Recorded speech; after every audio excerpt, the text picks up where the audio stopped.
What's up everyone, TheGame2k2 here again, and as you can see, I'm appearing on camera for the very first time. Don't worry, this won't be for every video, but when I do appear on camera, it'll only be for the beginning and the end of the video, and maybe a little in between. But today, to celebrate this occasion, we're going to be looking at Grand Theft Auto 4. Now we enter the current era of gaming, which contains three massive consoles in the Xbox 360, PlayStation 3, and Nintendo Wii. GTA 4's development was definitely a challenge for Rockstar, costing $100 million and taking over 3 years to finish. The development of the game started immediately after San Andreas' release, and rumors about what the game would bring to the GTA franchise grew rapidly. I think the most consistent rumor pertained to the open world, where every apartment room and building would be accessible. This rumor was created due to the processing power of the Xbox 360 and the PlayStation 3. GTA 4 had the largest marketing campaign I had ever seen for one game, and I don't think any game has topped it since. Commercials flooded every TV station, and advertisements filled every big internet website, and GTA 4 was easily slated one of the highest selling games of all time before it was even released. But was it worth all the hype? Let's find out. The story is about a man named Nico who has just come to America to live with his cousin Roman, who has lied to him and promised him the American dream. But things don't quite turn out the way he wants it, and learns the truth and is forced to deal with Roman's problems, and along the way he creates his own. For GTA 4, the core gameplay has been tweaked quite a bit due to the game running on a much different engine and the intense graphical change from the previous consoles to the current consoles. A good portion of the gameplay is still the same, with stealing cars and completing missions, but the missions are much more realistic and the way you steal cars is much more realistic. When it comes to stealing cars, it's not as fast as it used to be. Like previous games, not all cars are going to be unlocked, but instead of just trying another car, your character will break the window and unlock it and proceed to hotwire the car. This adds a little bit of challenge because if it happens right next to a cop, you might not have enough time to steal it before you're busted. When it comes to the missions, some of them are still the basic GTA missions like stealing cars, but most of them are a little more detailed. For instance, you might have to stake out a place while your cousin Roman goes and plays poker, and you have to call him when his enemies arrive, or you go with somebody to collect money. One of the big changes to the gameplay is that you have a lot more free range to make your own decisions. Some missions rely on your decisions to help with the story. Choosing whether or not to do something affects the story in some way. One of the big ways to do this is with the addition of the cell phone. You use this phone throughout the game, and various people will call or text you to do missions. You have the option to completely ignore them, and this will affect the story because some characters react differently to being ignored or you saying no to the mission. The cell phone was a great addition because you have so much free range.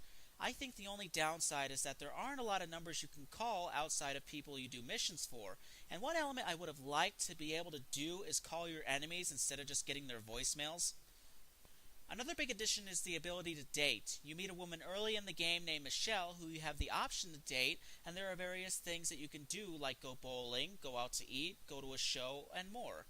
Like the story, you can do things that affect your relationship, like if you do something wrong, that could cause the relationship to go downhill and you'll break up, or if you do everything right, then the relationship will obviously turn out well. This is actually one of the new features that I'm surprised they didn't do more with. It's good, don't get me wrong, but I think it would have been great if they allowed you to explore a little bit with the ability to date more women in the game, because as you unlock the city, there's only 3 women you can actually date. One of the new features that doesn't really pan out so well is GTA 4's version of the internet. There was so much they could have done with this, but it winds up not being very interesting.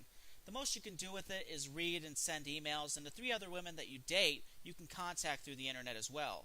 Those features are fine, but when a game does its version of the internet, that means they have so much free range, and I was really expecting Rockstar to go all out with this feature, but they don't. Then there's the wanted level feature, which sees little change, but it's actually one of those features that didn't really need much change. The biggest change is how you evade the cops in the game. The map on the screen now shows a colored circle that means you will remain wanted while you're in that circle. You have to drive out of that circle to get rid of the wanted level. However, once out of the circle, it takes a few seconds for your wanted level to actually go away, and if a cop sees you, the circle will return. Then there's the driving and the vehicles, which see some change. Obviously, the vehicles are noticeably different. A few cars repeat, but overall, this is a completely different setup of cars. The driving physics have also changed, and while Rockstar goes for more realism, the driving is a little rough around the edges. Turning seems to be a little more difficult no matter what car you have, which is kind of annoying. However, I do love the drivers around you because everyone in Liberty City drives like morons. It is impossible not to hit anybody in this game no matter how safe you are in the game. Now, despite all the new features, a good chunk of the older features from San Andreas have been taken away, which I think came as a surprise to almost everybody. The ability to gain and lose weight has been taken out, haircuts have been taken out, and tattoos are also gone.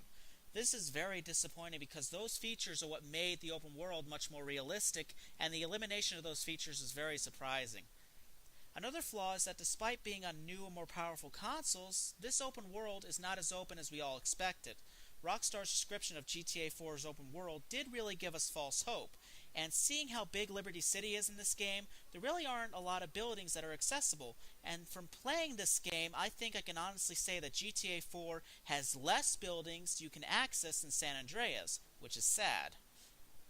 However, the biggest flaw from my point of view is Liberty City's sheer size itself. Liberty City, despite being one city, is still just as big, if not bigger, than San Andreas. Like I said in my previous review, I feared that San Andreas would be nothing but long, boring drives, and while San Andreas managed to avoid that problem, GTA 4 doesn't. I don't mind longer missions, but when a good portion of the mission is nothing but 5 or more minutes of driving, that can get very boring. This is very much like the problem that the video game adaptation of Harry Potter and the Order of the Phoenix had, where all you could do was jog around this castle, and the missions would have you going from one part of the castle to the other, and sometimes to finish the mission you would have to go back to where you started. GTA 4 has the exact same problem. Now, one area where GTA 4 doesn't have a problem is with the graphics. The game is easily one of the nicest looking games ever made, which is actually quite the opposite of the previous games. Because while the environments in GTA 3 through San Andreas were quite nice, GTA was never one of the most graphically impressive franchises up until GTA 4, because franchises like Halo and Max Payne had a bit of a graphical edge over the GTA franchise. But GTA 4 is almost perfect in appearance. The character models are realistic and Liberty City is beautifully designed. There is little to no difference between the Xbox 360 version and the PS3 version. Both games are pretty much identical with a few subtle differences, but none of them are quite that noticeable. The PS3 version did come with a problem that most PS3 games were having at the time, and that was a frame rate issue. GTA 4's frame rate for the PS3 is not nearly as bad as the others and doesn't harm any of the gameplay whatsoever, so it's not that big of a problem. The Xbox 360's frame rate is smoother. The only real noticeable frame rate issue that the 360 has is with the cutscenes. Then there's the PC version, which remains 3 years after its release one of the most difficult games to run on a PC due to its heavy PC requirements. I don't have that splendid of a PC, so I had to run it on a friend's PC, and I can honestly say when it's running on full requirements, it actually is better than the console versions. The loading times are faster, the city is more detailed, and the character models look a little more lifelike in appearance. One element of the game that doesn't see any change whatsoever is the controls, which remain the same, and I really do like the controls from GTA 3 to GTA 4.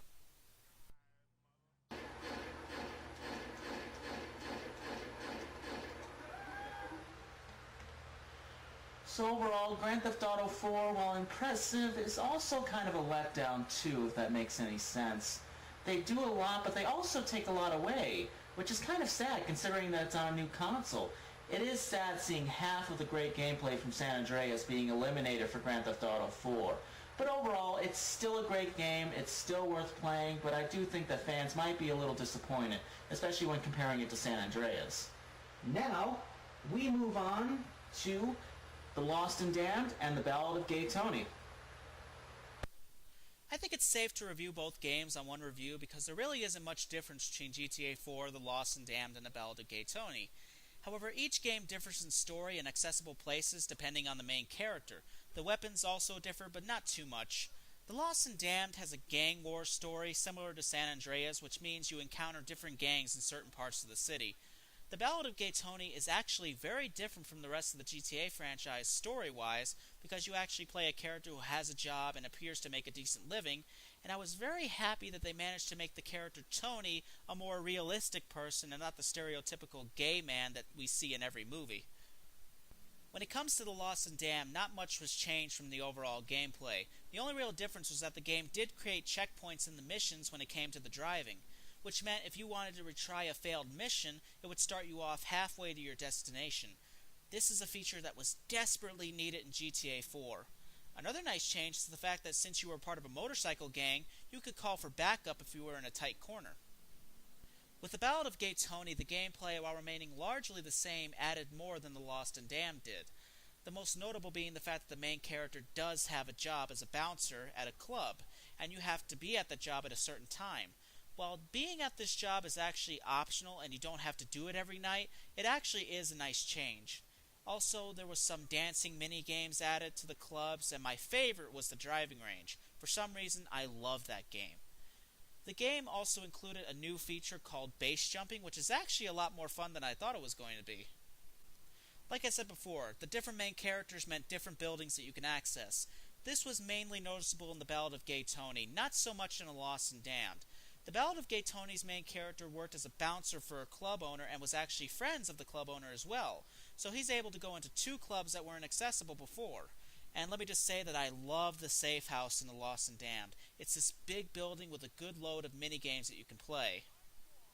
Now, there were a couple downsides that both games shared, and that was the fact that some features did get taken away. For instance, the internet got toned down a lot. Now it's just mainly emails, and the dating feature on the internet is completely absent. This is what made me very mad, because Rockstar stated that they had improved the internet feature for the Ballad of Gay Tony, and to find out that it didn't receive any update whatsoever really pissed me off. Another slight downside is that neither game's story had the free range of GTA 4. GTA 4 had two different endings, while these games are far more straightforward and don't rely on your decisions nearly as much.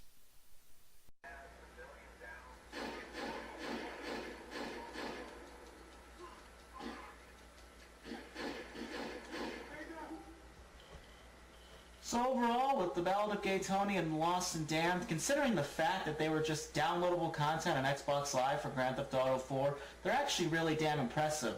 They offer 10 or more hours worth of gameplay each, and considering the prices that they were offered for when they released, that's really damn good, and I will take that price any day for games like those. But when you compare them to GTA 4, there really isn't that much difference, and I don't think that Rockstar really wanted that much difference between those games. The city is the same, the graphics are the same, the only thing that's different is the stories. So if you really like GTA 4, and if you like the GTA franchise in general, you will love The Lost and Damned and the Ballad of Gay Tony. They are really impressive. So everyone, I hope you enjoyed my first time on camera. I swear it will get a little better as time goes on, but thank you so much for watching, and I will see you next time.